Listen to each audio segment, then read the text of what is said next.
As we open our discussion on the concept of the Illuminati, let's delve into what this secretive society supposedly represents.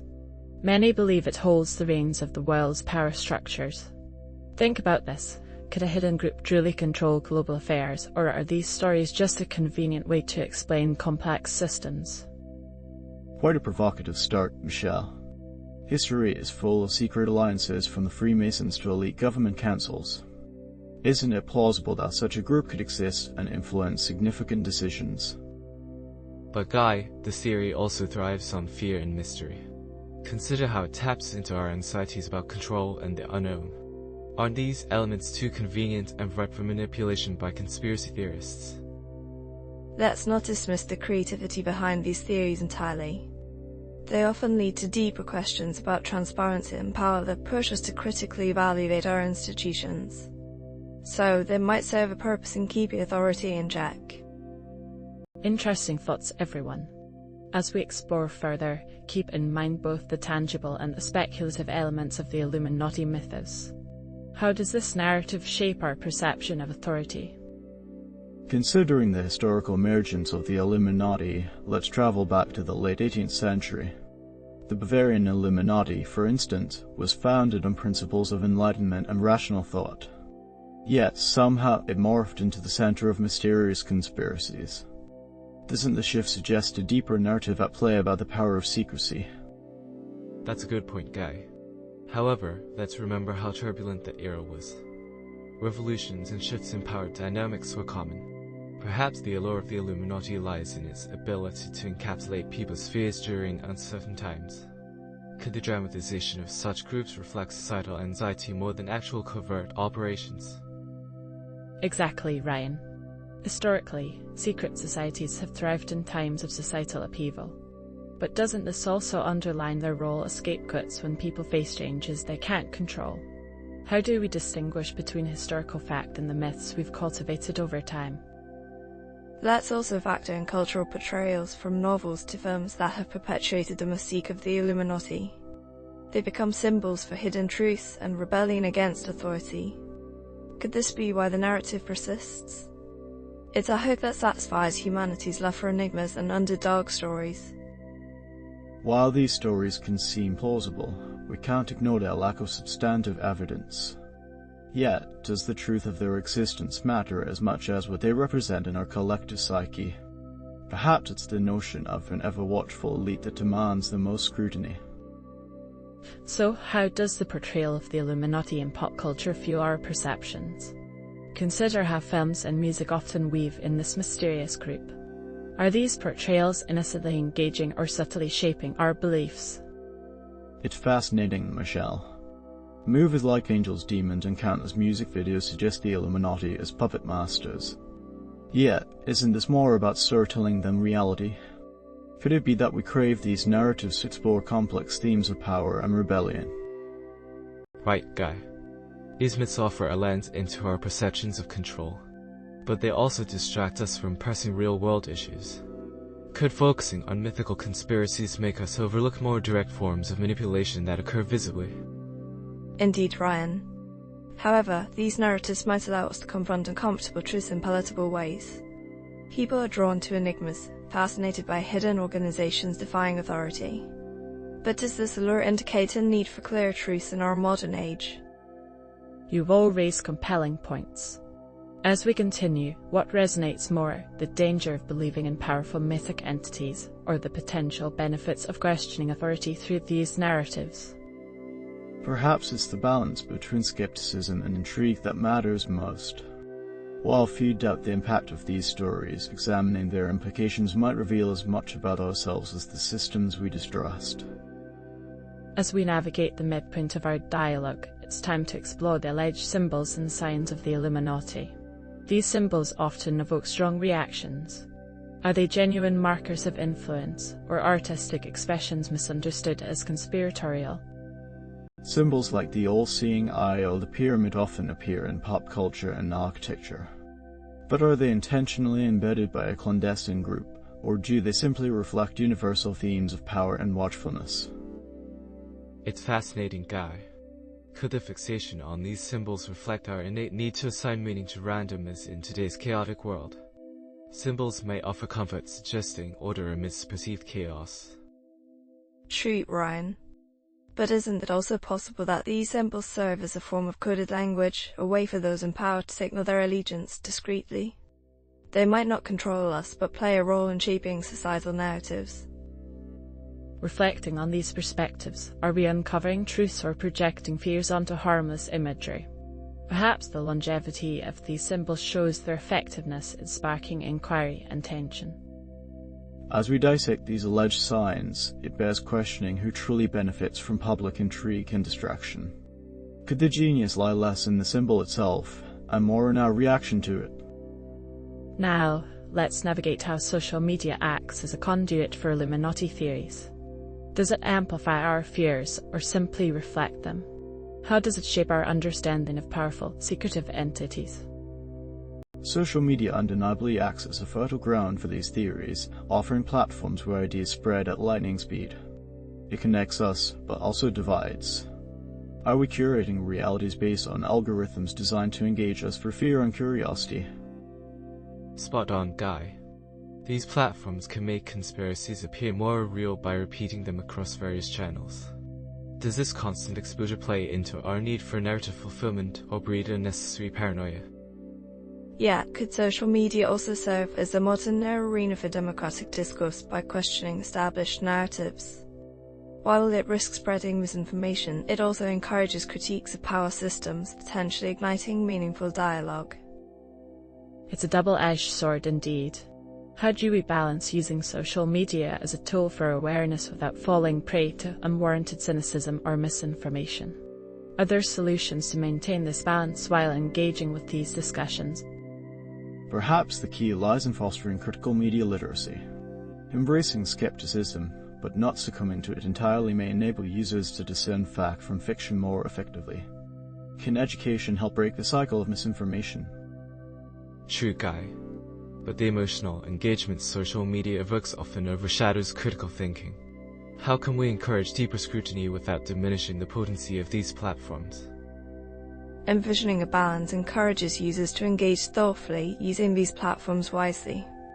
Can new digital literacy initiatives transform how we consume and challenge information about entities like the Illuminati? As we draw insights from this segment, let's reflect on the dual role of social media as both informant and agitator. Can we find a more sustainable interaction model with these myths, fostering understanding over confusion? As we delve into whether powerful figures are part of the Illuminati, what do you believe drives this notion? Is it grounded in reality or steeped in our fascination with secret societies? Many suggest that influential figures possess insider knowledge or clandestine power. But is this just assigning mystique to the unknown, or is it a reflection of our distrust in those at the top? Indeed, Guy. It's easy to see shadows where power congregates. However, do these narratives distract us from concrete evidence of corruption that doesn't rely on hidden cabals? I see your point, Ryan. Yeah, perhaps the concept of the Illuminati symbolizes a greater discomfort with wealth and power disparity. Are these stories a way to critique the concentration of authority? As we weigh these theories, consider whether the allure of power and secrecy serves more as commentary on social inequities than factual evidence. Could this serve a broader narrative on society's checks and balances? That's possible, Michelle. Could the mere mention of Illuminati allow people to voice dissatisfaction under a guise? It provides a tantalizing narrative, but also an escape from addressing actual systemic issues. And while stories of secret elites captivate us, shouldn't we prioritize transparency and accountability in public life? Are these, perhaps, the real antidotes to our mythical fears? Despite their fictional elements, isn't there value in how these myths challenge our perceptions? The discussion about powerful figures might ignite conversations on reform and social justice. So, as we dive deeper into our psychological and sociological perspectives, why do you think the idea of the Illuminati holds such sway over our imaginations? Is it merely the allure of mystery, or something deeper? It's intriguing, Michelle. The human psyche is drawn to mysteries and grand explanations for what's often chaotic. Could the Illuminati myth be a way of finding order, even if through imagined structures? That's insightful, Guy. However, doesn't this narrative also expose our innate suspicion of power? Are we, as a society, projecting deep-seated distrust onto these stories to confront invisible hierarchies? Absolutely, Ryan. But aren't they also a means to explore models of power we can't tangibly access or control? It provides a safe space to question and critique without direct confrontation. Exactly, Sonia. Could it be that these stories serve as psychological coping mechanisms, making sense of an increasingly complex world? How do they reflect the anxieties over our perceived lack of control? It's worth considering how these theories feed on a collective fear of the unknown. Do they fulfill a need for narrative coherence in an era of information overload? Yet, we must acknowledge the risk of viewing everything through a conspiratorial lens.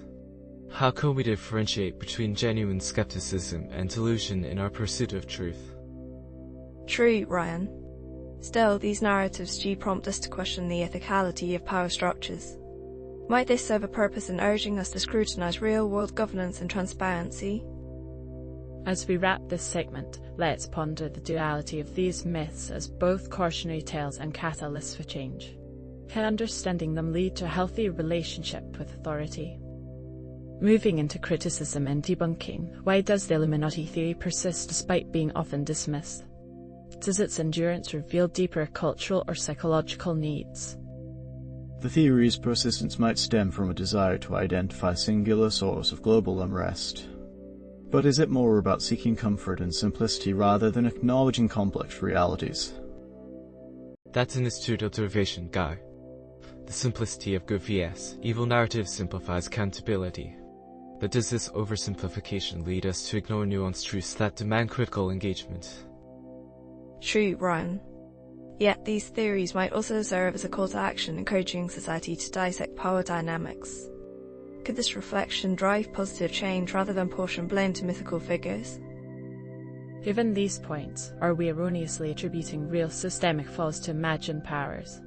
Perhaps debunking means engaging with issues these stories spotlight, like wealth disparity and transparency. Absolutely, Michelle. Dissecting these myths reveals more about societal fears than reality. Could addressing these fears through informed dialogue replace the need for such myths? Being critical aligns with seeking truth rather than hysteria. How am I cultivating skepticism without paranoia reshape public discourse on power and ethics? Ultimately, could confronting these narratives with factual integrity trigger a broader movement towards transparency and justice? The response might redefine our relationship with governance. As we explore the impact of Illuminati theories on society, how do these narratives influence public trust in institutions? Do they provoke healthy skepticism or foster distrust? They often nurture a deep skepticism towards authority. However, isn't it possible that this continuous doubt actually weakens our social fabric by eroding trust we need to function collectively? That's a concern, Guy. Yet, we must examine whether these theories highlight legitimate grievances about transparency. Do they act as a mirror reflecting our disappointment with power hierarchies? Definitely, Ryan. They can force us to confront injustices and demand accountability. But are we inadvertently prioritizing fiction over tangible reforms by focusing on these myths? This duality is crucial. Are we deriving more insight from the myth's implications than from substantiated facts? How does this shape our society's pursuit of truth? As we approach the conclusion, let's reflect on our discussions about the Illuminati and their alleged hold on the world. Can these narratives be a gateway to understanding deeper societal concerns or simply a distraction?